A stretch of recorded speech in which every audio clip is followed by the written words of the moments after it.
young gentleman in the white.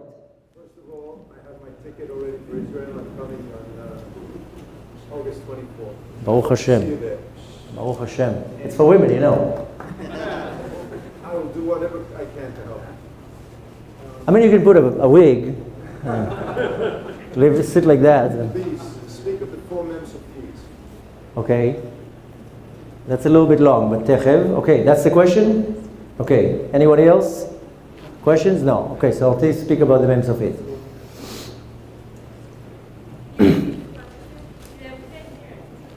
Can hear what? Oh, no. I'm going to answer the question. I'm going to tell you. He was asking me to talk about the 4 mem sofit that I was talking about it in a different lecture, and you can also find it in the book. I mentioned that every generation there's a Haman. Every generation, somebody wants to kill us. We read it every year in the Haggadah of Pesach. Sometimes it actually comes into action, sometimes it doesn't. We know that when Moshiach is going to come, a lot of the things are going to be cancelled. But the holiday of Hanukkah and the holiday of Purim are going to become the most dominant holidays, especially Purim. In the story of Purim, it's talking about Haman HaRasha, the one to kill us, and it's talking about a hero, Mordechai, a Yehudi, and it's talking about Esther HaMalka. The whole Haggadah, the whole Megillah is named after Esther. Esther, her name was Hadassah, her name was not Esther. Esther comes from the word Hester, concealment. In the Megillah of Purim has all the secrets and all the answers that we need to know about everything. And it's talking about that every generation there's going to be a Haman that wants to destroy us, and every generation will be a tzaddik, the tzaddik of the generation. But it's also giving us the tip how we can actually survive the decree of Haman. So in the Megillah, that is called Megillat Esther, the Megillah of concealment, it's concealed. It's talking about 4 mitzvot that we have to do.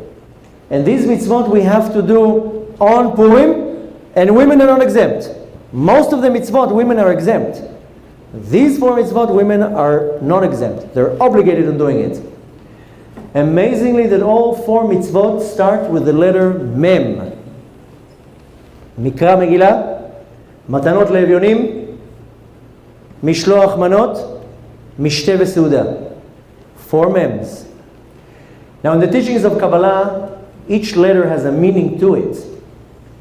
Now we know there are some letters that they have what's called an Ot Sofit. Mem has a Mem Sofit. Pei Sofit. We know the world was created with the letter Bet. Bereshit bara Elokim tashamayim v'ta'aretz. If you're looking at the letter Bet, it has a top, has a side, has a bottom. One side is open. This is called the northern wind, Ruach Tzfonit. Why? This is where the Yetzer Hara can come in. When we left Mitzrayim, one of the first things that the Kadosh Baruch Hu told us, V'asitem li mikdash v'shachalti betocham. You should build me a sanctuary, a mikdash, and I'm going to dwell in it. There's a very big question. Why does it say betocham? Betocham is plural. It should say betocho. I will build you a mikdash, one, v'shachanti betocho, in it. Why are you saying betocham, plural? The Ari HaKadosh says betoch mem. Take the word betocham, break it, it becomes betoch mem, in the mem. Meaning that the mikdash is not the regular mem, it's the closed mem, the mem sofit. It has 4 walls. Nothing can come in, nothing can go out. The Yetzer Hara comes into the world through the Ruach HaTzfonit, through the northern wind. The Kadosh Baruch Hu had a plan. It's not happened by mistake. So He created the world with the letter Bet. So the Yetzer Hara can come in. But once we are completing our Mishkan, our tabernacle, our holy temple, it has a closed mem. This corresponds to the 4 mitzvot of Purim that start with mem. And here is the hint what one needs to do to be saved and to be part of the redemption. And not only that, that with these mitzvot, we can bring the redemption exactly how it happened at the time of Mordechai.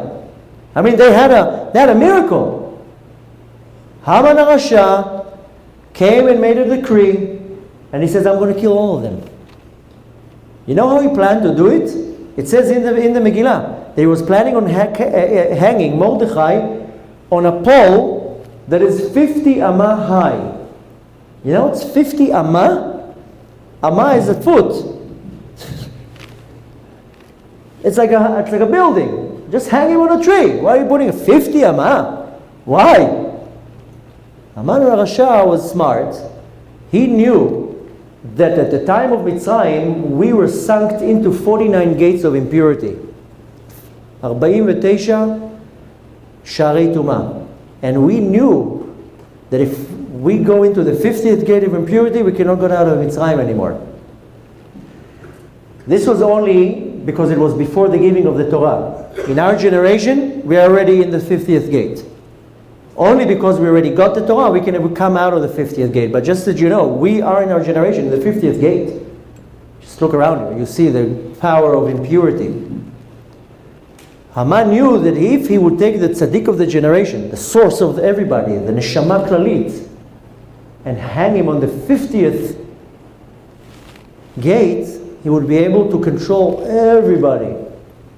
He would be able to control. He didn't have screens then to control us. So I said, I'm going to control the tzaddik. I'm going to take the tzaddik and put him on the 50 amah, on the 50th gate. So comes the Megillah and it explains to us what is the secret to come out of the Geulah, exactly out of this exile from the Galut, exactly like it happened in the time of Haman. There was an unbelievable miracle. By the way, the whole thing took a year. People think that it was like a couple of weeks and they fasted. No, it was a whole year. A whole year, the decree was. So when the Megillah is talking about the 4 mitzvot, it's giving us the hint how we can get out of the exile. The first one is Mikra Megillah. Reading the Megillah. Women have to listen to it too. Kids have to listen to it too. That corresponds to learning Torah. Mikra Megillah is learning Torah. Everybody has to learn Torah. Women too. Kids too. All day long. Now my opinion is that if you're learning less than 2 hours a day, that's not even considered learning Torah. Some people tell me I'm crazy. But 2 hours a day is not, that's just to warm up the engine. How can you learn less than 2 hours a day Torah? You want to learn Halakha, Gemara, Mishnah, Zohar, Chassidut. You want to learn so many things, a little bit of Tehillim, a little bit of this, a little bit of that. How can you put it in less than 2 hours? How can you learn a Daf Gemara less than half an hour? It's not even possible. So people look at me like, 2 hours? Not good. No. You have 3 hours on Facebook. So be 10 minutes on Facebook and learn Torah for 2 hours. It's very easy. I don't accept any excuses from anyone that tells me I don't have time to learn 2 hours Torah every day. Women also can learn Torah. There's a lot of things to learn. They need to learn laws of Shabbat, laws of Tzniut, law of family purity. They need to learn Chassidut, the Pnimiut of Torah. Women are much more powerful. Everybody has to learn Torah. This is the first mitzvah that we have to do. The second one is Matanot Levionim. Matanot Levionim is a present to poor people. This is charity. It's very simple. And charity is not only writing checks. Checks are very good, but you have to do charitable acts. A poor person doesn't mean that he's poor only that he doesn't have money. He can be poor in spirituality. A person can be a millionaire, doesn't even know how to say one pasuk. That's also charity, to go and sit and learn with him Torah. He's poor in his spiritual level. But we have to do charity all day long. We have to do charity.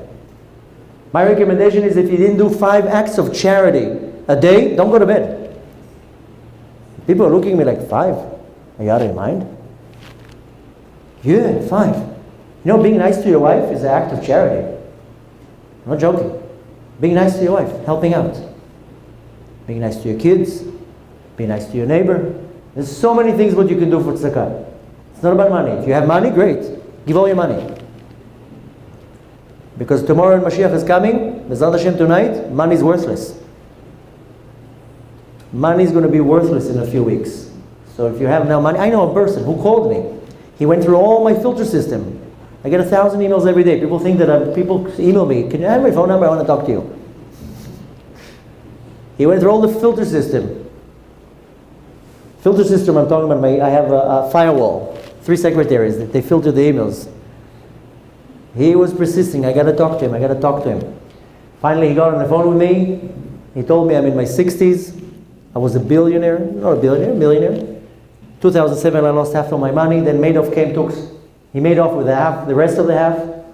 My wife is not Jewish. My kids are not Jewish. My life is a disaster. Started going through a whole list of problems. So I told him, sell all your stuff. He told me, what should I do? I told him, sell all your stuff. Pack a bag and go to yeshiva and learn Torah in Eretz Israel. And he did it. He did it within 2 months. He came to Eretz Israel, 68-year-old man. Got rid of everything. Smart. Genius. Genius!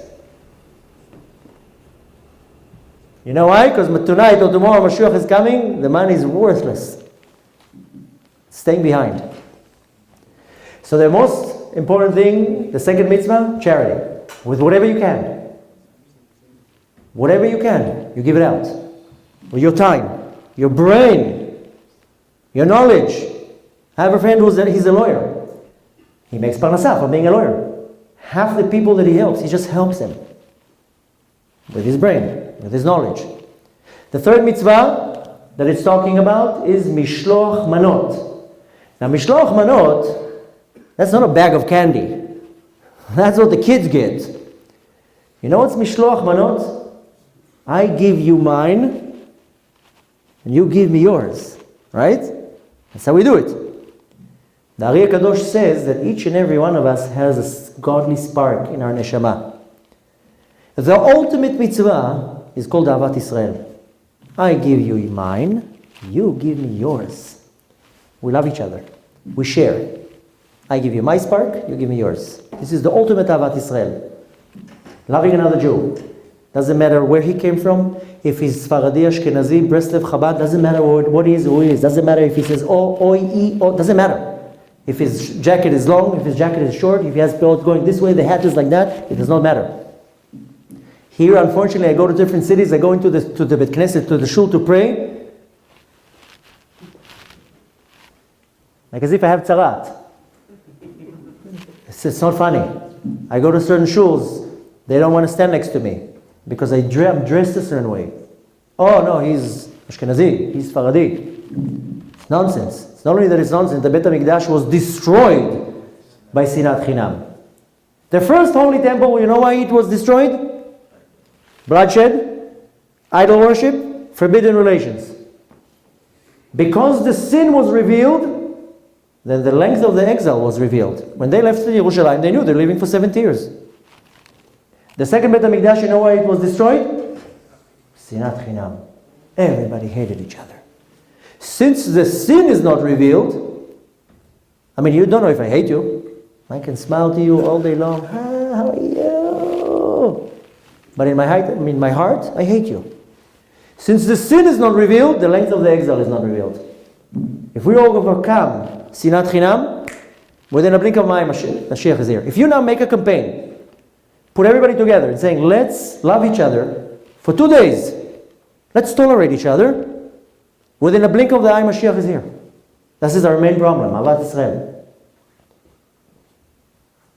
And the fourth mitzvah, mishteh v'simcha. Simcha. You have to be b'simcha. Ivdu et Hashem b'simcha. This is the basics for everything. It says in the Torah, Ekev asher lo avatem et Hashem b'simcha v'tuv levav. You can do all the mitzvot. If you have a frown on your face, worthless. Don't take my words out of context and say worthless. I'm saying worthless because it doesn't have an neshama. Everything has to be b'simcha. Your life sucks, you do it b'simcha. You lost a business deal? Thank you. Thank you.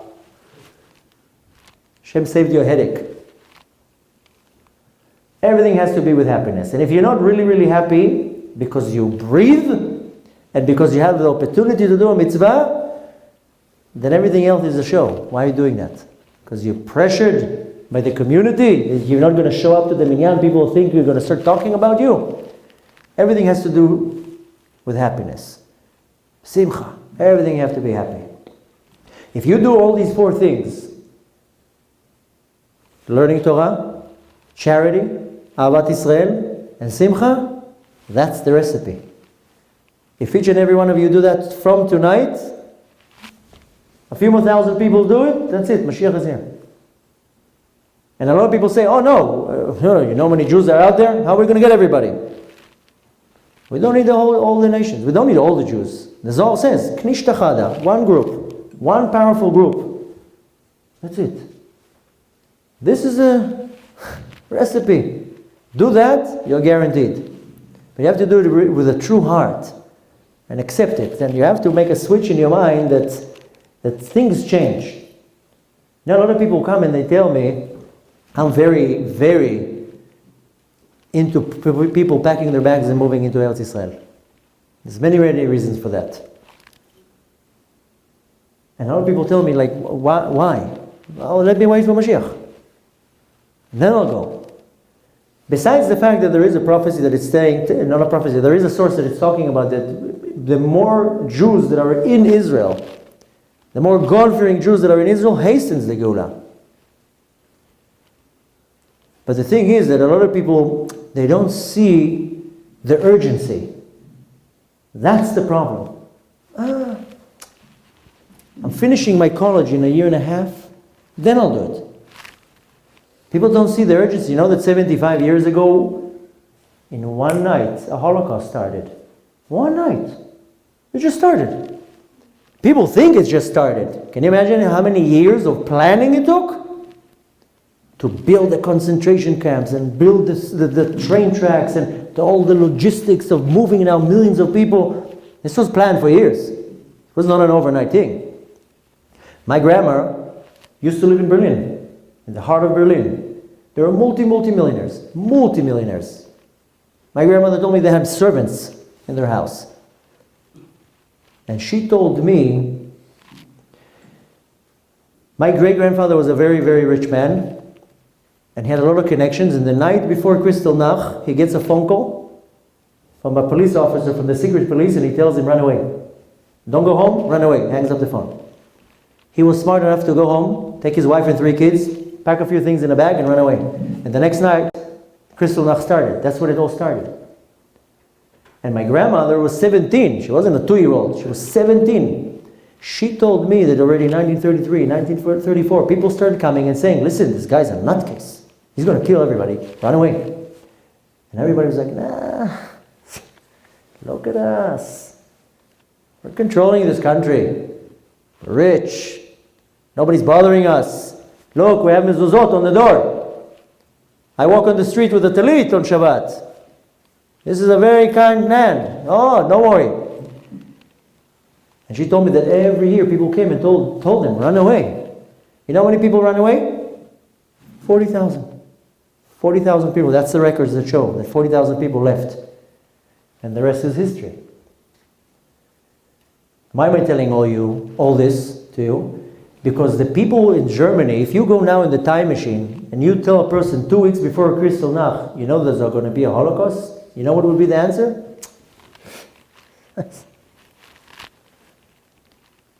If you go now in the time machine and tell somebody in 1938, run away. They didn't see the urgency. They saw it in front of their eyes, but they didn't see the urgency. That's the problem in our generation. People don't see the urgency. Instead of having Mashiach as the highest priority, and everything else is tafel, it's not so important, everything else is the priority, and the Mashiach is, okay, if I have time, I'll go to a Torah class tonight. That's the problem, is the sense of urgency of people do not really, it doesn't resonate in their mind. Wait a minute, tomorrow can be the Geulah. Now what? This is the whole point. The point is that if you want to take something out of tonight is to understand the urgency, that it can really happen tonight. And then what? Forget about how it's happening right now. That's not the point.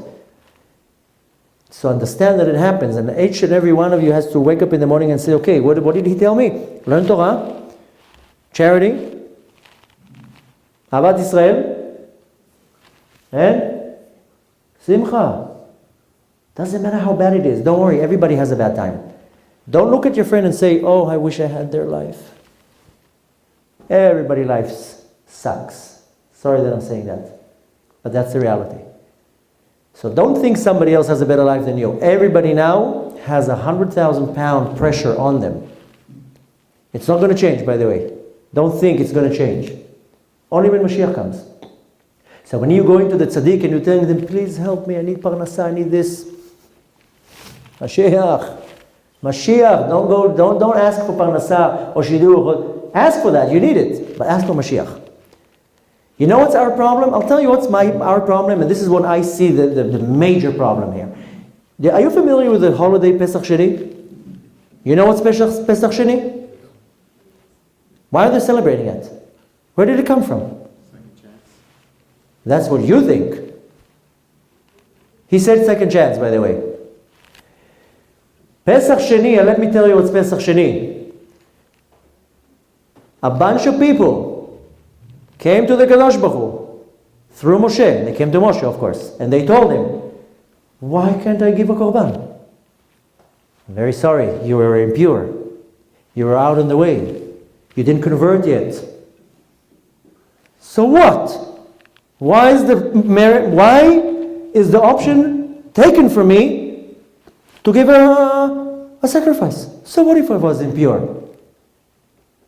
So what if I was on the way? That's my fault? That's not fair. Why can't I give the offering of Pesach? They came to Moshe Rabbeinu and demanded. This is not fair. So Moshe Rabbeinu didn't know what to do. He goes to the Kadosh Baruch Hu and he tells, he's right. Moshe Rabbeinu tells the Kadosh Baruch Hu, they're right. What should I tell them? So Kadosh Baruch Hu says, okay, you know what? Let's do a Pesach Sheni. A second chance. Way beneath the second chance, they demanded to do a korban. And they got it. We don't demand. We do not demand from the Master of the universe, I want to give a korban. That's not fair. I'm doing what you're telling me. I want to give a korban. I have a sheep. I have a cow. Let's buy a cow together. We don't demand. We do not demand the coming of Moshiach. That's our problem. We're all passive. I have problems. But that's the reality. We're sunk into our problem. This is the Amalek that numbs you down. Tells you don't do anything because you have problems.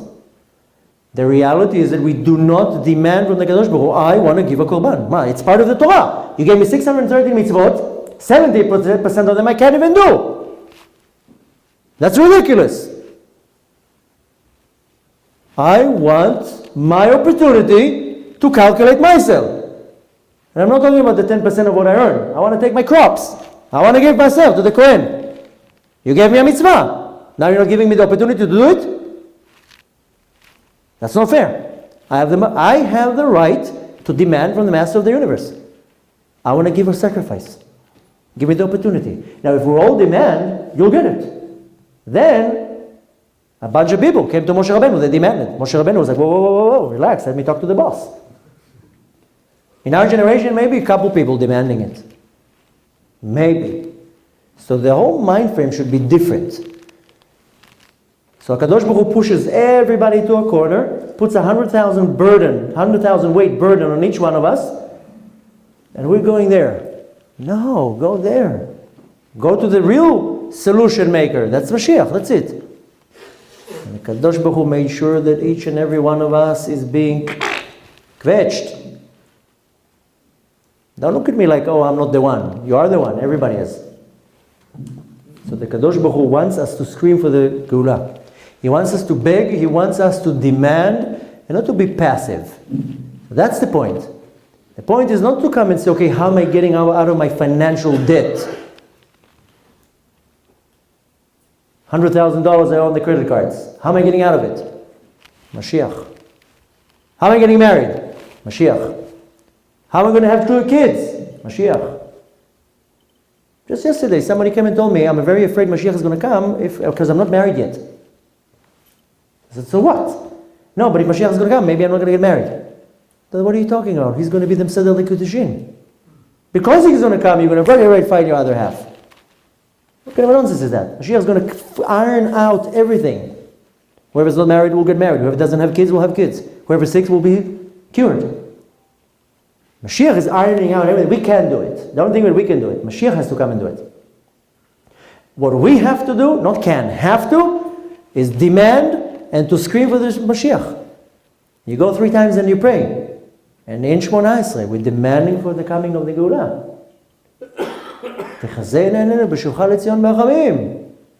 I want to see it. Don't just zoom through the davening. Pray for it like you really mean it. Tzemach David, Me'era Atzmiach. You don't have to repeat everything, you know it. The point is that if you're just reading the text with no meaning, everything is around Mashiach. So these are the 4 mitzvot that you have to concentrate on. I'm not telling you chas v'shalom not to do the other mitzvot. Everything, you have to do everything. But these 4 mitzvot are the most important ones. These are the mitzvot that will actually bring and hasten the Geulah and make the Geulah come b'chesed v'rachamim right now. Sheket. So this is a short version of the answer, but you have now what to do. Yes? Good question. You were touching on earlier the Planet X phenomenon. Many believe it's this month, next month, it's going to hit very soon. What does the Zohar or the Torah explain? Is it going to, for sure, destruction? Is it not? Because I know Rabbi Alon had the prophecy, a star from Yaakov is going to come, and like you're saying, the timing is now, so is that for sure destruction? Is it, like, what does that, the Torah explain about it? Does anybody here knows or doesn't know about Planet X? Never heard of it? You know about it? No? Anyone? No? Wow. Living in the dark ages. Whoa. I'll give you a very short introduction of Planet X. There is a planet, part of the solar system. It's part of the planets that orbit around Earth. The only difference in this planet that its orbit is oval. It's not round like the rest of the planets. So we only see it every couple thousands of years. Scientists says around 5,400 years. It comes into orbit. You know how the Kadosh Baruch Hu did the flood at the time of Noah? He moved one of the planets a little bit. That caused the flood to happen. Because all the planets control our climate in the world. They're not just balls hovering in space. Everything is calculated on the millimeter. You move this planet 1 millimeter away from the sun, we freeze. You move this planet 1 millimeter to the sun, we burn. Everything is precise. The Kadosh Baruch Hu moved 1 planet and the whole flood started. You know when the flood happened? About 5,400 years ago. So, it's talking about in the book of Yechezkel, in the book of Yirmiyah, and in the Zohar 5 times about a planet that's going to come before Moshiach is going to come. It's calling it the planet of fire. And it's talking about many different scenarios. Okay? Now, very amazingly, 500 years ago, they started to look for this planet, the Vatican. I'm saying amazingly because how did they know about it? They didn't have NASA. They didn't have telescopes, what we have now at least. How would they know that there's another planet somewhere out there to look for it? Because they went to our scripts and it says that before Mashiach is coming, there's going to come a planet. So they're of course waiting for their Mashiach. I'm not going to mention his name. But they're like, okay, if we know when the planet is coming, maybe we're going to have an idea. So they start looking for this planet. So in the 50s, finally they found this planet. And the planet now is very, very close to Earth. They're saying it's about 400,000 kilometers or miles, I don't remember, away from Earth. Okay? Now the planet is bigger than Earth. Hypothetically, if it would crash into the planet, into Earth, then kaput, we're gone. But it's not. It's not going to crash into Earth. It's going around Earth. The second that it came into orbit, then you see about 15 years ago, the climate is changing. All that we're having is monsoons, tsunamis, earthquakes, volcanoes, all these weird things that are happening in the last 15, 20 years. But as soon as it started going into orbit, Imagine now something coming in fast, the vacuum that it's creating. That's where we're starting to get, look in history, 50 years ago, there wasn't floods, there wasn't earthquakes, there wasn't volcanoes. Once in a blue moon, a volcano will erupt. Once in a blue moon, an earthquake. Now every day there's earthquakes. So this planet already came into orbit about 15 years ago. Now, scientists, first of all, they already spotted the planet. Now just go Google Planet X, you'll see tons of pictures. People take pictures. Just today, I have it on my phone. Somebody sent me a picture, or you see it. Go to Google, and you'll see a big sun and a small sun. So they already spotted the planet. Of course, they're not going to come and say, listen, a planet is about to crash into this world. People are going to go crazy. So they're hushing it. So nobody's talking about it. The thing is that it's not going to crash into Earth, but it's carrying behind it debris, rocks.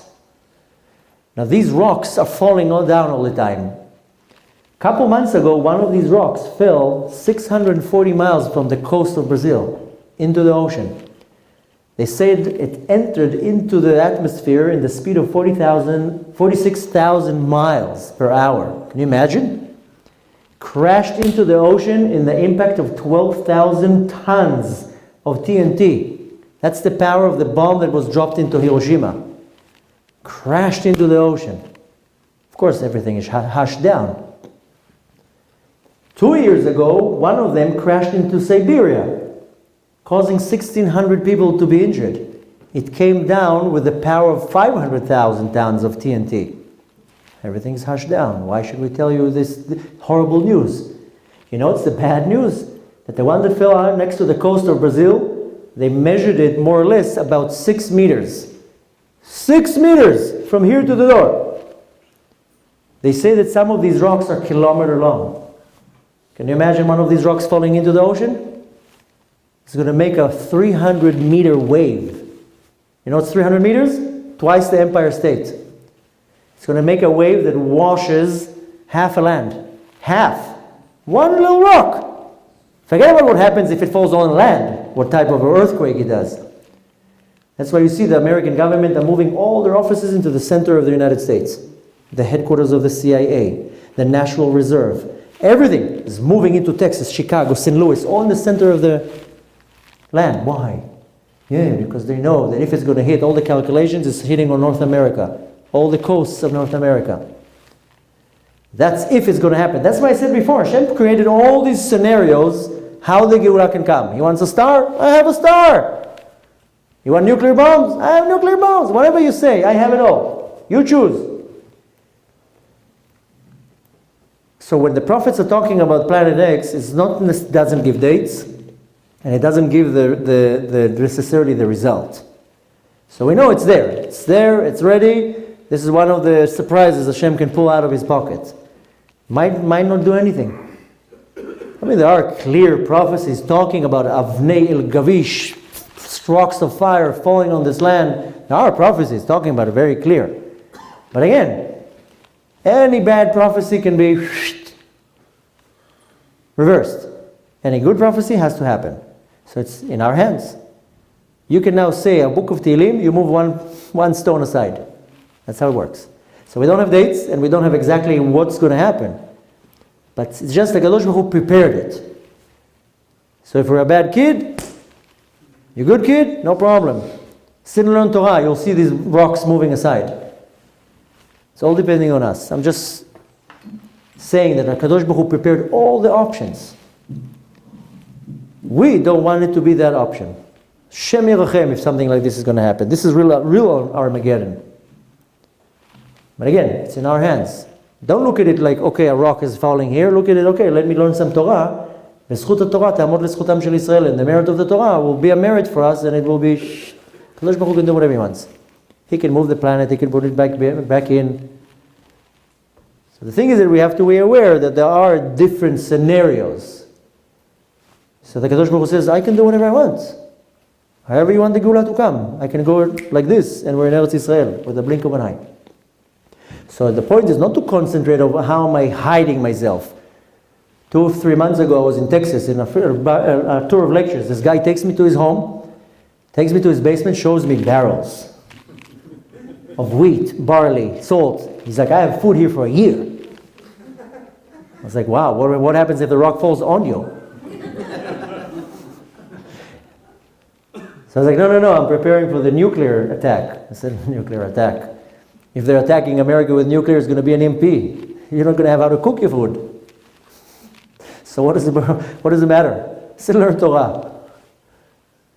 The point is not to how to prepare for the doomsday in the physical way. It's just do what you need to do. Learn Torah, do mitzvot, do kindness. Don't worry. Just concentrate on the good. Yes. Sorry I didn't come with dates, but... No, I'm just curious. By the way, I think here, someone knowledgeable that you said the Zohar said September, like late September. Zohar doesn't say dates. Nobody says dates. Not the 20th, like I guess it's usually. Of what? For the star?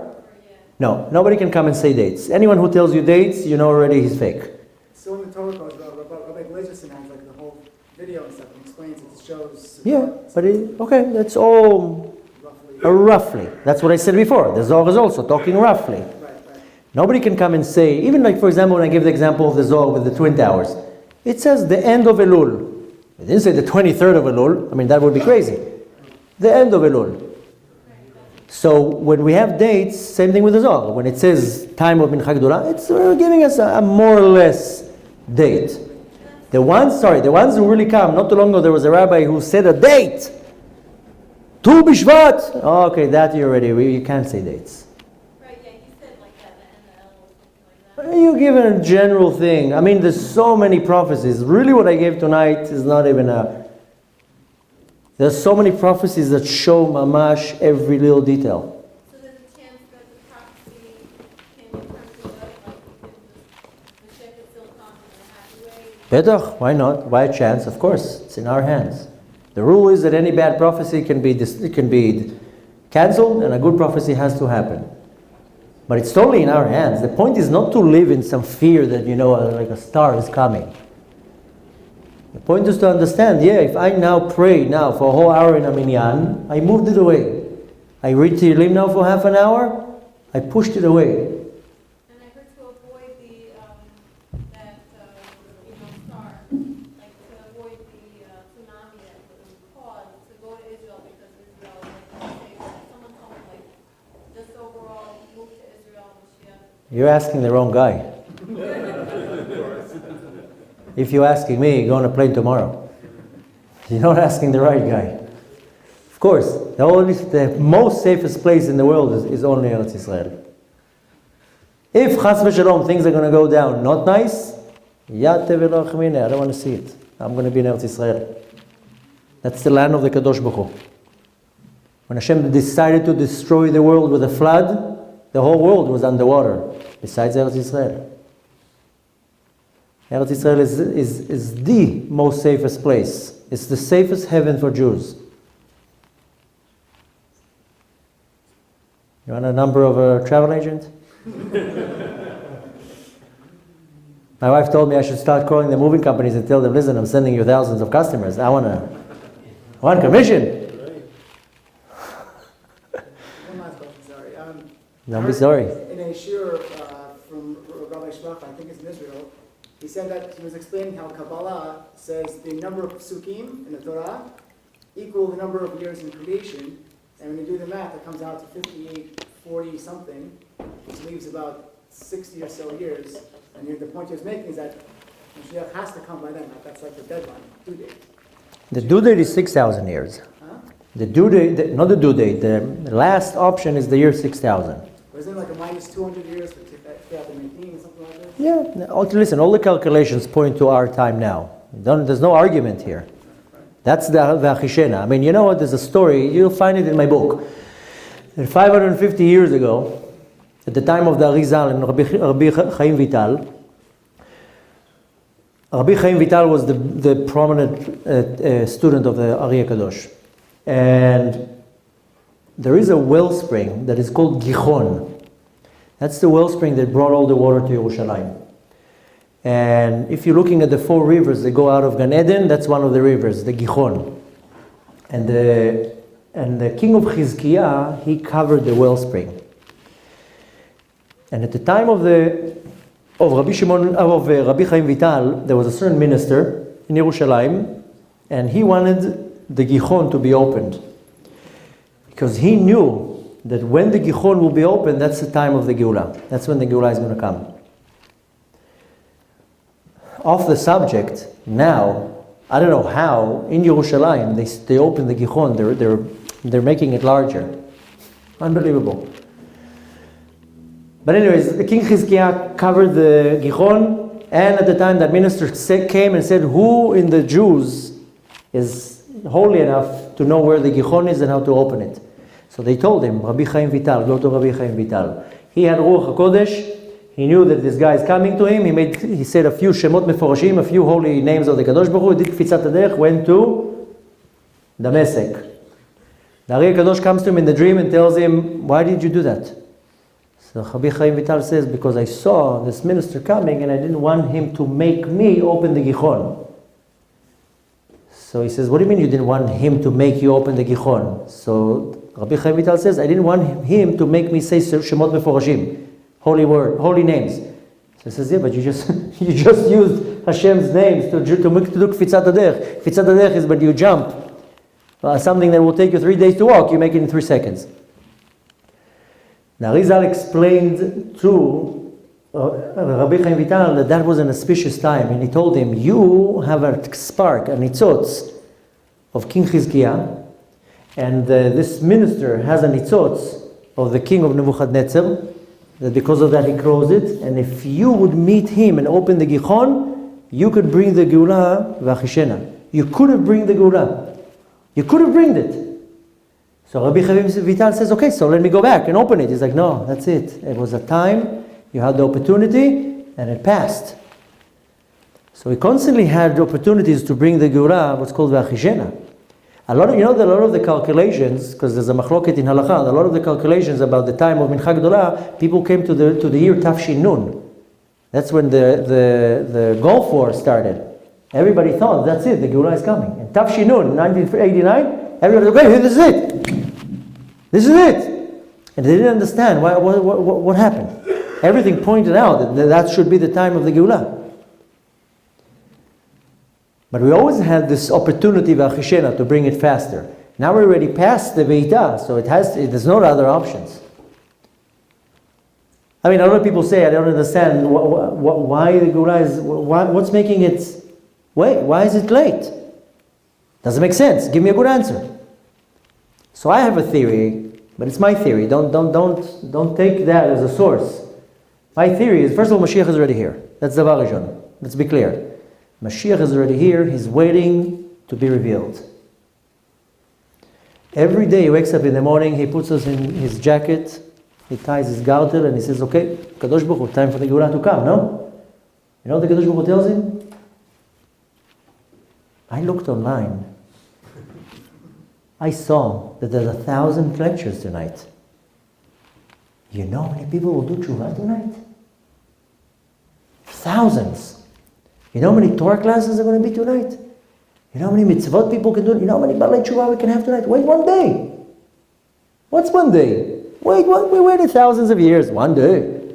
Let's wait one day. Another 1,000 balei tshuva tonight. Moshiach says, okay, you convinced me. And then the next day, he wakes up in the morning, the same thing. Kadosh Baruch Hu tells him, I looked again online. I have an iPhone. And I saw a lot of lectures. And a lot of classes. Maybe today, another 1,000 balei tshuva. So every day, Kadosh Baruch Hu is being so merciful, and he says, okay, yalla, get on the wagon. No, get as much as mitzvot as possible. No. At some point, Moshiach is going to say, die, enough is enough. They're waiting for me. Theoretically, but no. That's my theory. That's what I'm saying. Don't this is not a source. This is my theory. Why? Because when I'm trying to understand why we're still here, it can only be from the kindness of the Kadosh Baruch Hu to want people to do tshuva and to grab more mitzvot.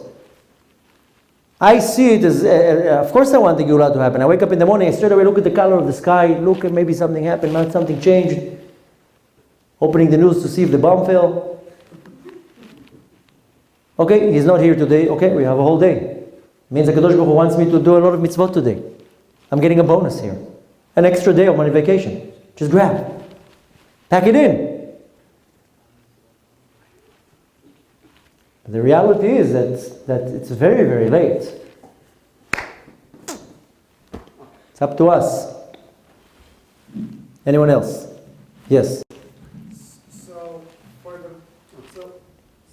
for the Moshiach to happen, and there's like the Savior to come, so what are the signs of prophecy the prophets give of the Moshiach having certain power? Like I once heard from a Mizrahi saying one was lectured about this topic that's saying he'll say he'll take all the Arab Rav and he'll say because there'll be a whole entire revolution. There'll be a whole. I think it says in Yeshayahu. I forget exactly where he was quoting from, but he says he said I don't know exactly where he said, but he thinks the whole. There will be a lot of people who will fight against him and they'll start a revolution and reject him. From being the Moshiach. And he will say a couple of words, verses from the Tanakh, where it says 17 and all will be destroyed. But doesn't he? I don't know. What are the signs the prophets gives of what are the Moshiach's limitations in terms of what he can and cannot do? He's not limited in anything. He's not limited time, space, matter. He can do whatever he wants. He's Superman. I'm joking. He can do whatever he wants. There's no limits. Now, it doesn't matter right now how he's going to do what. Yeah, he will say 2 words, something will disappear. You know how Moshe Rabbeinu did all the plagues? Talked. You know, he opened the ocean, said a few names of the Kadosh Baruch Hu, ocean opens. So that's how he's going to say it. He's going to know Kabbalah. So Mashiach has a lot of powers. He can do whatever he wants. Mechayemetim. Does it necessarily have to be a big, a scholar, or can he be a normal average Joe on the street? You can see the little guy going to the bakery or something like that. Doesn't matter. Who cares if he goes to the bakery or not? As long as he comes, I don't care. He can be blonde, he can be brown hair, I don't care.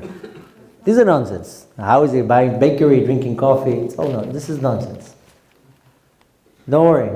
Don't worry how he's going to act, what he's going to do. Worry for him to come. I don't care how he looks. I don't care anything. Just come.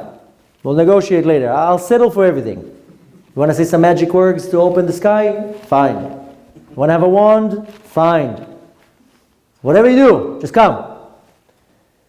This, Bemet, I'm not saying it personally in a negative way. These details, not important. What's important is how am I making it coming. If he's going to come like this, come like that. Yeah, there are all sorts of different prophets. Different sources how Moshiach is going to take care of things. Don't worry about him. He's going to come. And he's going to make a lot of special effects.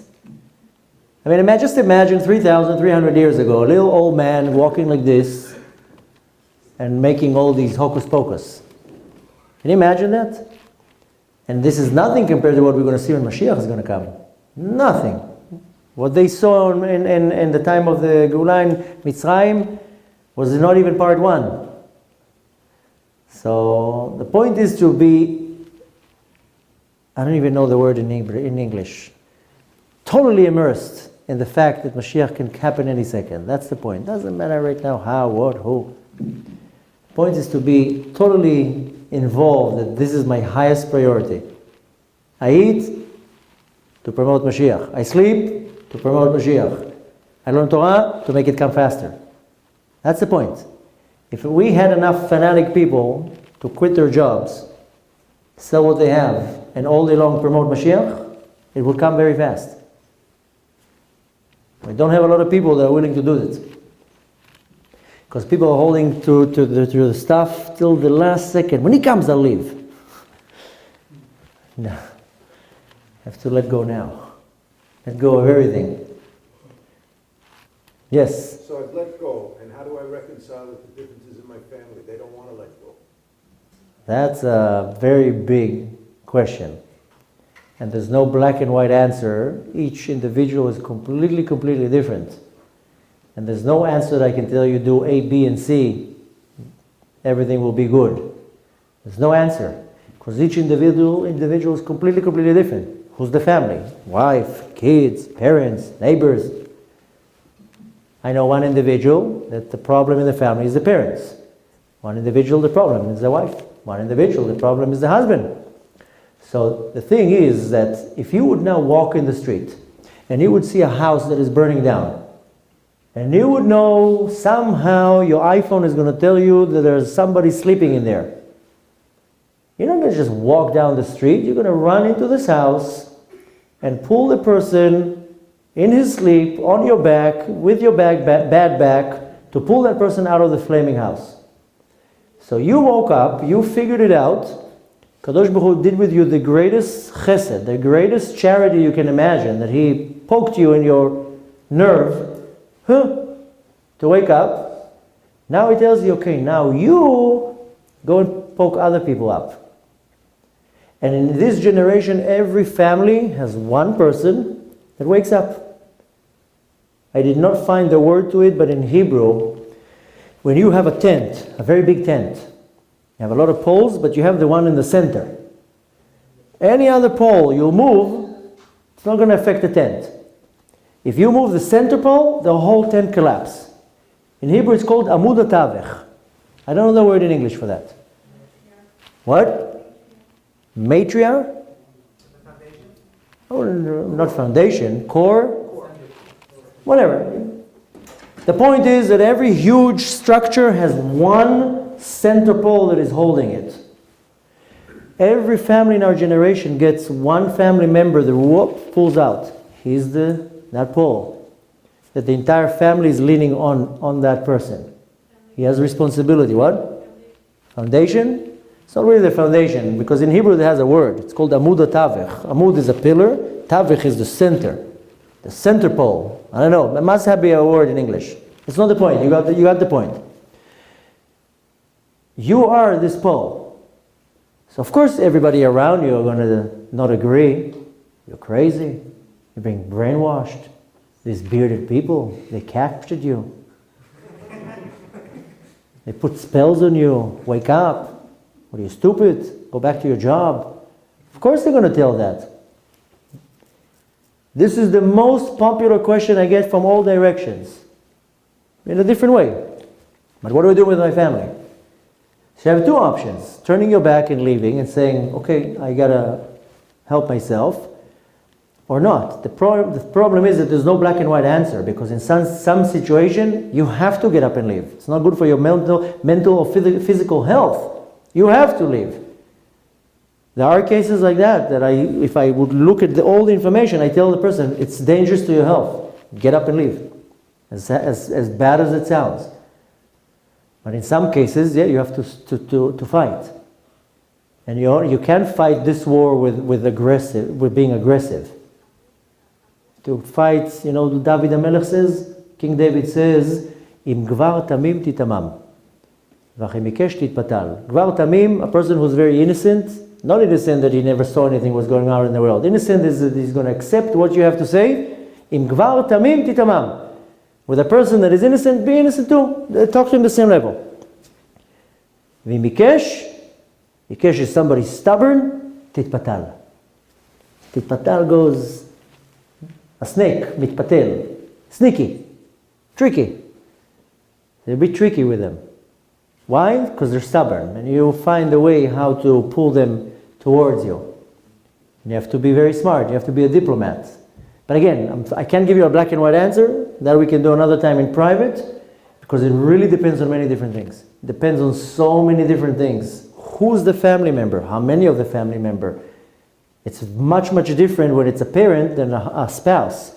Spouse, it's a problem. What, are you going to get up and leave? There's kids. If it's just a old parent that just hates religious people, then it's a whole different scenario.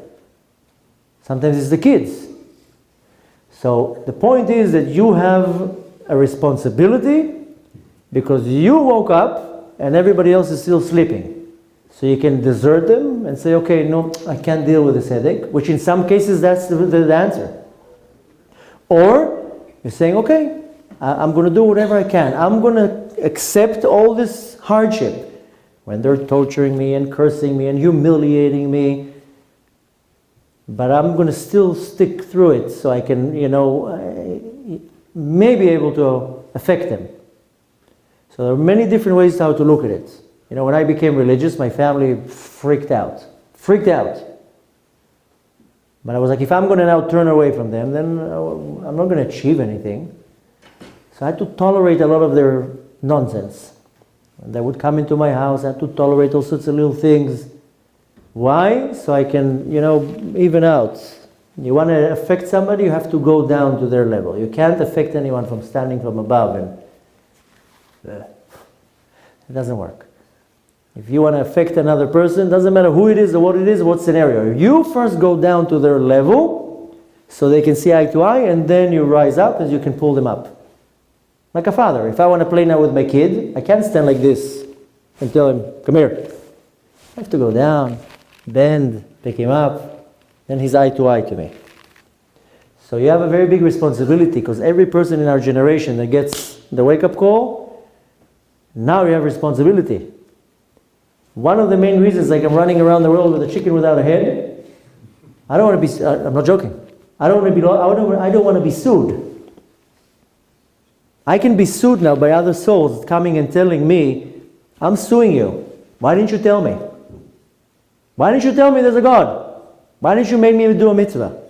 Of course, I'm talking in the spiritual sense. I have responsibility. If I know the truth, it's my responsibility to come and tell it to you. I don't care if you laugh at me. I don't care if you think that I'm crazy. I don't care. I do not care what people say. I stand in front of audience 4 days ago, I was in Florida, talking about this whole topic. Comes the end of the lecture, this woman comes to me at the end, and you know what she starts screaming at me? I'm voting for Trump! I'm voting for Trump! I told her, okay, vote for Trump. Good. No! And she starts telling me, you're saying Israel is holy? There's a gay parade there. It's not holy at all. I'm voting for Trump. I said, what's the connection between gay parade in Israel and voting for Trump? There isn't a connection. I still didn't understand it. But what I'm saying is that I get all the types of reactions. Threats, curses, everything. I don't care. I don't care if 1,000 people will laugh at me, but one person changed their mind. So each and every one that has a little bit of common sense and got a little bit of an injection as a chesed, as a charity from the Kadosh Baruch Hu, that woke you up, and many others, you have responsibility. If you're not walking around the streets like a chicken without a head, screaming about Moshiach, you know where I learned that from many years ago? You know which haftarah we read on the holiest day of the year? What's the holiest day of the year? Yom Kippur. On the holiest point of the day, which is Mincha, we read a certain haftarah. In all the communities, this is the moneymaker, Maftir Yonah. Everybody comes for the Maftir Yonah. Some congregations, $500,000. I have a friend who's a rabbi in a congregation. He makes sure that one of his students in the afternoon goes and wakes up everybody to make sure, come to the Maftir Yonah. But we're reading a 17-page haftarah in the holiest day of the year, in the holiest moment of the day. What does it say in the haftarah? One little Jew, Yonah. Kadosh Baruch Hu says, come here, come. Have a job for you. No, thank you. Come here, have a job for you. I want you to go to the city, Nineveh. Nineveh is bigger than New York. According to the calculation, they're saying it had 12 million people. It was a metropolitan. Go to Nineveh. I want you to tell all the people around there. There's not even one Jew there. Go and tell them I'm about to destroy this city and to do tshuva. Yonah says, I don't want this job. And runs away to the ocean. So Hashem, you can't run away from Hashem. Makes a storm, throws him into the water. A big fish comes and bloop, eats him. And then he convinces him, and the whole story goes that he goes to Nineveh, and he makes everybody do tshuva, and the whole city got saved. This is what we read on Yom Kippur. For years, I couldn't understand. Why we read it on Yom Kippur? Forget about it in the Torah. What we read, the aliyot that we read, is all the forbidden relations. All the averot of karet. Also, I was like, why that? This is not holy. It's the opposite of holiness. But that's a whole different thing. I was like, why dafka the story of Yonah we're reading on Yom Kippur? I do not really understand it. Kadosh Baruch Hu is telling you, one Jew can convince 12 million people to do tshuva if he really wants to. If he really wants to. Not talking about Jews right now, I'm talking about the non-Jews. We have to prepare the world also. We have a very big responsibility with the non-Jews. Not only with the Jews. But the point is that each and every one of us has the power to make a whole city do tshuva. If you really want to. If you really want to, and you see the urgency, you run in the street and you shake people up, you're telling them, wake up. The problem is that nobody sees the urgency. So the Kadosh Baruch Hu manipulates the situation that He gives you now a problem with your family. Why? Because it's your family. Now, it's not a friend that you're saying, okay, goodbye. It's your family. So Kadosh Baruch Hu makes you a Yonah. Yonah Navi. How do you say it in English? Jonah? Yonah. He's now telling you, you're Yonah Navi. Go and make your family religious. They're laughing at me. I don't care. Go and affect them. Go and convince them. Go and talk to them. You use your charm. I don't care. So each and every one of us is Yonah Navi. That's why we read it on Yom Kippur. Because that's the way to reach the highest level, the most holiest day. Moshiach is going to come. We're going to constantly be in a level of Yom Kippur. Yom Kippur is not a bad day. It's the best day ever. It's the day that all I need to do is not to eat for 24 hours a day and I'm getting a shower, spiritual shower. So the Kadosh Baruch Hu tells you, you are Yonah. And it's not only you. Any Baal Tshuva, very few of them have two in the family. If they're good, then they make the family Baal Tshuva, but every Baal Tshuva has the same problem. I don't know with you who's the family member. Some of them is worse, some of them is less. But everybody's dealing with a family member. You go to their house, I can't eat your food, I can't eat on your plates, I can't do this, don't take my kid over there. The family's like, what? You okay? Who are you hanging out with? Choose better friends, they're making you crazy. So the point is that unfortunately I don't have a straight answer. That we're going to have to do in a more private way. That you give me more details, I can tell you based on my opinion what you should do. But the general idea is that the Kadosh Baruch Hu gave you a file. Here, take it. Deal with it. You are like Yonah Navi. You go in all your ways that you can go to find out how you're affecting everybody around you. And it's usually with the family members that you're like, it's my father, it's my mother, it's my sister, it's my wife. Everybody has it. Everybody has it. One tells me it's my child, it's my... So you have to figure out, okay, I have a job, I have a responsibility, how am I doing it? And if you have to take a month vacation to get your minds together, get some Torah, get some knowledge, I mean, you have to have Torah, you need to know what to answer. If you don't have answers, you can't do it. Because you're going to be asked all the time, why you do this, why you do this, why you do that. So you have to learn Torah. Because, you know, the Mishnah tells you, Dama tashir l'apikoros. You have to know what to answer. If you don't have an answer, they corner you. So you have to learn Torah. So even if you have to take a short break to learn Torah, so you can come back with answers, you can come and say, ask my rabbi. You lost the argument on the spot. So if you feel that you're not equipped enough, so you take a break, you go and learn Torah, and you do everything with love. If you're going to fight, nothing's going to help. And you figure out how can I affect that individual? What's my common denominator with each individual? That's how I did it with my family and friends. I had a common denominator with each one. And yeah, it was Mesirut Nefesh. In some places I lowered my level, so to say. So I'm not going to look so fanatic on my target, and I can kind of be the same. I have a friend, tough like a nut. So I had to, in order to bring him to my side, I had to, when I sit with him, you know, listen to his stupid jokes, talk about nonsense business. But that was the only way. The only way to penetrate behind enemy lines. And now when I'm very close to him, okay, now we talked half an hour nonsense, let's put tefillin on. So, but not only that, I got him to open up.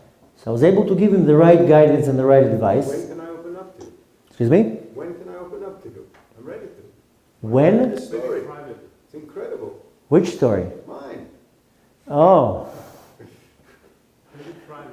Bezrat Hashem, we'll do it privately, you'll tell me everything and I'll try to help you to find out what to do. But I'll give you a general idea. The point is, the Kadosh Baruch Hu pointed at you and he says, okay, you go and save some souls. And that's it. And usually it's hardest when it's close to home. You had a question? Or you're just waving? No, I have one question. Oh, I thought you were waving. I don't expect you to tell us exactly when Moshiach is coming, but when you were up there, was it revealed The $1 million question. to you? Was it revealed? Because your wife was, children were... Okay, Was that the date was not revealed, the date? but my beard was totally dark. And I'm getting some white ones here. Yeah. Come close, you'll see the white ones. But I'm not joking. The beard was totally dark. I don't remember these white ones. So it was very, very close. How I saw it, it literally looked like right now. But they didn't give me a date. They didn't give me a date for anything. But you know another thing that they showed me? Like a book. And there's like as if they opened the book in half. And you have two sides of the book. So one side of the book, look how the Geulah comes nice. And the other side of the book, the other option. Yate velo achmine. You don't want to tell you how the other side looked. But the sisters told me, look, there's two options. Go and run around the world without, like a chicken without a head. But the date didn't give me, but I can tell you it looked right around the corner. Did you have your kids? I mean, you had obviously. Grandkids? Grandkids? No. Moshiach? No, before. Way before. Telling you we're already late. Something in the cosmics is not sitting well. I don't know why. Maybe Hashem has a big surprise for us. We thought that the Lubavitcher Rebbe was Moshiach. Why are you saying we? Like, Or thought? well, What? some people thought that it was Thought or think? think, but Thought is past tense. think, thought, whatever, but kind of got disappointed when he passed away. What? He's coming back as the Moshiach. He's coming back as the Moshiach. Listen, the best party is a surprise party. That's less of the point. Listen, Kadosh Baruch Hu, I don't know, you know with Moshe Rabbeinu came to Mitzrayim. This is the story. Go back in the time machine. Imagine this old guy going like this on a mountain. And he has a few sheep. Come, Muchi, come with me. Few goats. Come, we're going. There's no food on the mountain, by the way. But anyways, he walks in the mountain and then suddenly, ta-da! Hollywood production. Fires. Fireworks. Sounds. It's like literally Hollywood. What's going on? Kadosh Baruch Hu tells him, it's me. Long story short, he tells Moshe Rabbeinu, listen, I want you to go to Mitzrayim, I want you to take my children out of there. Moshe Rabbeinu says, no. I stutter. The next day he comes back, I want you to take my kids out of Mitzrayim. No. I have an older brother, take him. A whole week, negotiation.